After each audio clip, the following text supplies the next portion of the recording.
Jamais sans la grâce, une dévotion matinale qui vous connecte à la pensée de Dieu et vous donne la provision du ciel au quotidien. Bonjour, chers amis, chers internautes, nouvelle journée, nouvelle provision. Bienvenue dans cette dernière dévotion de cette semaine. C'est encore l'occasion pour moi de vous remercier pour vos commentaires, vos apports, vos mots d'encouragement, vos soutiens multiformes. Que Dieu vous bénisse. Peu importe le lieu, l'heure à laquelle vous nous suivez ce matin, nous déclarons, nous proclamons la bénédiction de Dieu sur votre vie. La bénédiction de Dieu sur toutes ses formes vous accompagne aujourd'hui pour la gloire de son nom. Amen. Alors ce matin, nous continuons comme on avait commencé. Hier, on voyait ce passage dans Jean chapitre 12, le verset 26, où Jésus-Christ parle en disant « Si quelqu'un me sert, qu'il me suive. Et là où je suis, là aussi sera mon serviteur. » Mais combien aujourd'hui nous voulons que Dieu nous suive, nous? Et donc du coup, ce faisant, nous faisons de Dieu désormais notre serviteur. Alors que c'est nous qui devons suivre Dieu, c'est nous qui le servons. Et Dieu dit, ce n'est pas obligatoire, personne n'est obligé aujourd'hui de suivre Dieu.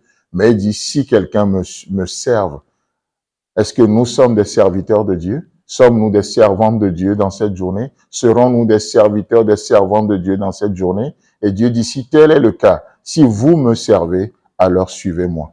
Suivez-moi. Et la suite du verset dit, et là où je suis, là aussi sera mon serviteur. Mais combien nous, parfois, on veut forcer la main à Dieu, que Dieu soit dans nos plans, que Dieu soit dans nos projets. Parce que ces plans, ces projets sont conçus sans lui, en dehors de lui. Et malheureusement, on vient juste chercher sa caution, sa signature pour faire valider la chose. Et Dieu dit non, c'est moi qui donne le temps, c'est là où je suis que le serviteur aussi doit être. Vous voyez? Et donc, l'appel de Dieu sur notre vie, notre identité chrétienne, nous donne une place dans le plan de Dieu et ça nous confère un rôle à jouer. Nous parlons de Saül et de Samuel. Oui, combien parfois, aujourd'hui, on peut se focaliser sur l'attitude de Samuel. Oui, Samuel était en retard. Vous savez, dans ces deux cas, nous voyons, le cas de Samuel, nous voyons une faiblesse, mais le cas de Saül, nous voyons un péché. Je reprends.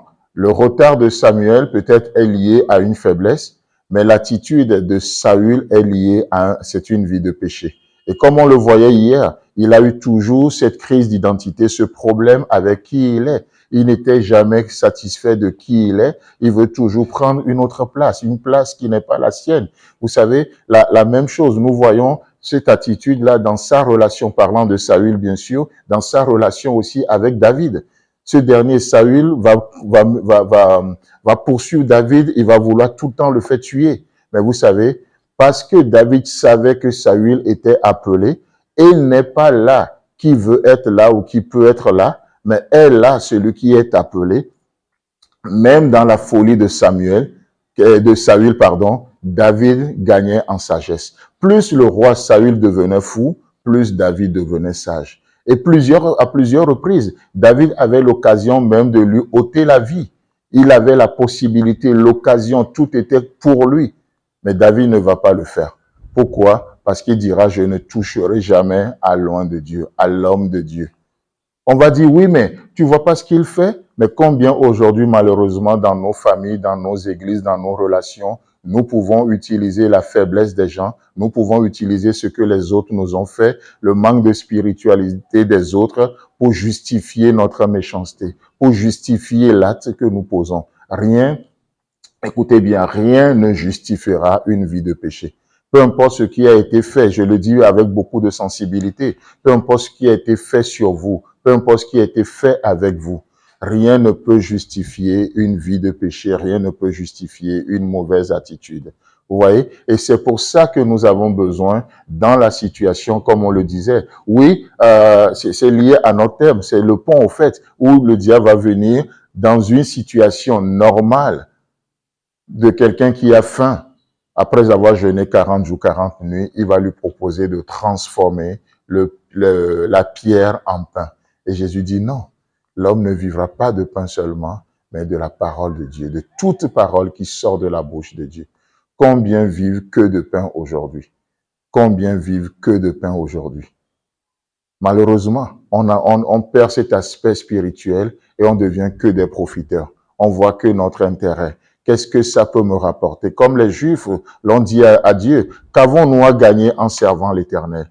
Mais vous voyez, vous savez quoi? Si nous mettons les premières choses à la première place, nous avons tout à gagner en servant l'Éternel. Chers amis, chers internautes, nous vous souhaitons sur ce un agréable week-end et Dieu voulant, on se retrouve la semaine prochaine avec la même détermination, la même passion pour la suite de notre thème. Si vous avez aimé cette émission, parlez-en à vos amis. Parlez-leur du message de la grâce et de ce qu'il fait dans vos vies. Pour un sujet de prière, une question ou pour devenir partenaire, contactez-nous au 00229 94 75 80 20. Que Dieu vous bénisse et à la prochaine. En attendant, pensez avec Dieu.